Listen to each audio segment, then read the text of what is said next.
Mr. President will be delivering his speech. He's actually number 5 on the list of presidential speakers. And when you consider that there could be anything up to about, there are about 185 or so countries of the United Nations, and they all take the floor to speak. And so he gets to go to number 5, which is very, very high up. The advantage, of course, is that you get that out of the way fairly quickly. But and it also means that you will really have the attention of the world, and it's a great opportunity to project the country and also articulate the priorities of his government and of our country. And then, of course, going so high up, you really do have the attention of the world. In addition to the national statement that Mr. President will deliver, of course, the General Assembly is an opportunity to engage in so many fora, and there will be a lot of events organized around that period, because, as I said, it's probably the only event that can assemble so many heads of state in one place. So everybody takes advantage of that fact to organize, of course, all kinds of events. And Nigeria, we also want to take advantage of that, and we'll be organizing various national side events. So, for instance, some of the side events that Nigeria will be organizing, the side event on SDGs integration, bridging the policy planning budget gap for the achievement of the SDGs, and this is being organized by the Office of the Senior Special Assistant to the President on Sustainable Development Goals. Then there's a side event on promotion of international cooperation to combat illicit financial flows and strengthen good practices on assets recovery and return to foster sustainable development in the country. This will be organized by the African Union Agency, NEPAD, the New Partnership on African Development, as well as our EFCC, Economic and Financial Crimes Commission. Then there's, and of course, those issues are issues that are real priorities for our country. Illicit financial flows, recovery of stolen assets, and all that, and of course sustainable development goals, all the social challenges that we face as a country, and all the targets that we hope to achieve under the sustainable development goals. Then there's another side event on sanitation and hygiene campaign for a clean Nigeria, sharing lessons and key insights. And this is being organized by the Federal Ministry of Water Resources. Then also we have bilateral meetings that Mr. President will be organizing for Mr. President, an opportunity to engage with all the different personalities who will be there, especially in respect of key issues of priority for our country. So other presidents and other important personalities who also want to meet with Mr. President, such as Bill Gates and all the others who have major projects in Nigeria.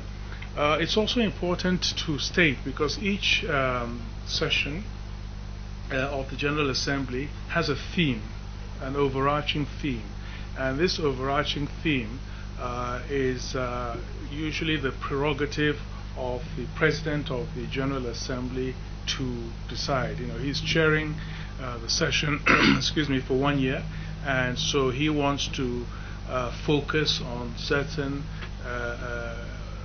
priorities, what he considers to be priorities. And in this case, the President of the General Assembly's the theme that he has selected is galvanizing multilateral efforts for poverty eradication, quality education, climate action, and inclusion. So he's capturing four areas really there. Poverty, and these are areas I think that also resonate with us as a country. They're priorities that we have identified already, Mr. President, and we very much buy into. Poverty eradication, creating of jobs as one of the main planks of Mr. President's agenda, next level agenda. Quality education, again, a major priority for us, and a global priority too. Climate action, again, it's something that we have seen how devastating that can be, and Mr. President is a very passionate and active participant in the global efforts to fight climate change, and also inclusion. Marginalized communities around the world and the need for real inclusion, the youth inclusion, gender inclusion, and non-discrimination on whatever basis. So those four areas constitute part of the theme for this 74th session of the General Assembly.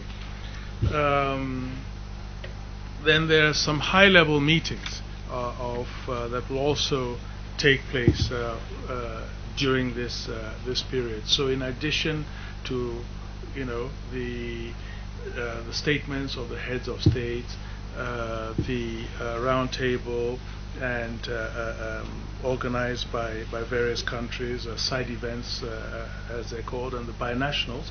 There are also the high-level meetings that are organized either by the UN or other major agencies.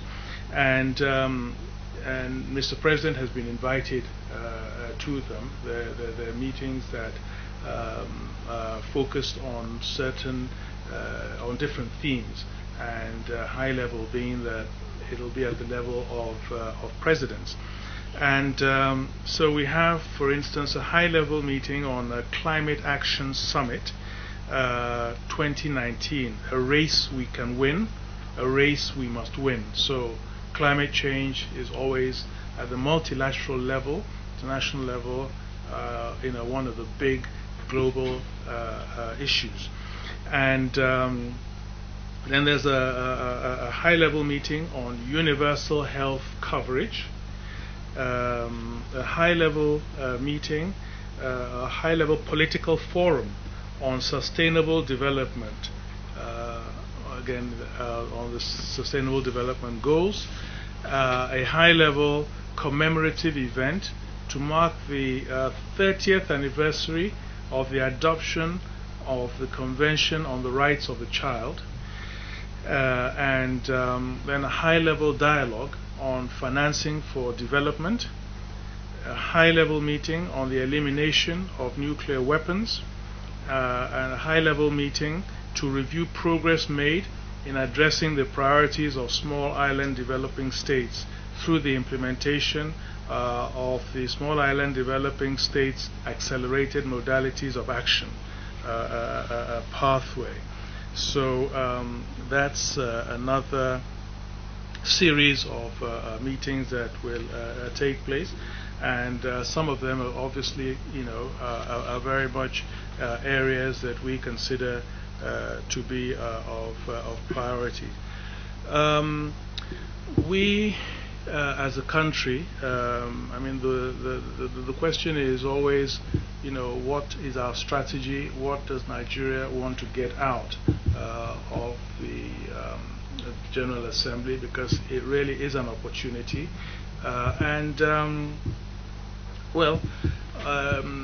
are a number of things we want to achieve, a number of deliverables that we hope for. First, and amongst them, is that there are certain Nigerians who are vying for international positions, and the country itself, vying for certain international positions. So this is also an opportunity to engage with countries to try to get their support, so that we can, deliver those.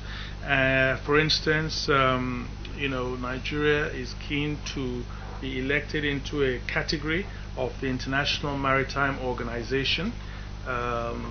We didn't make it the last time round, so we are persisting this time. And with the challenges that we have, maritime challenges, we feel that it's important that we be, on the governing bodies for regulating maritime issues. We're also vying for a position on the World Heritage Committee of the United Nations Educational, Scientific and Cultural Organization, UNESCO. We're vying for a seat under Part 2 on the International Civil Aviation Organization Council.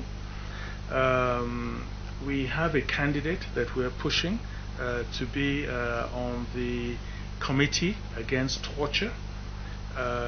We also have a candidate that we are pushing for election to the United Nations Committee on Elimination of All Forms of Discrimination against Women. So we will be taking advantage of our presence there during the General Assembly to also lobby for these positions. But also more broadly and more strategically in terms of as a country, it's an opportunity to project our country as a important member of the international community, and of course having the President of the General Assembly is something that also gives us that higher visibility and greater influence. And would obviously want to use that to push agendas of importance to us as a country. Our fight against corruption and repatriation of stolen loot, engaging with other countries to help us in our quest to successfully deliver on sustainable development goals, objectives that cover all our social, economic challenges. Terrorism and countering violent extremism is obviously something that we would want to maintain at the highest level of global priorities, because of course of our major challenges.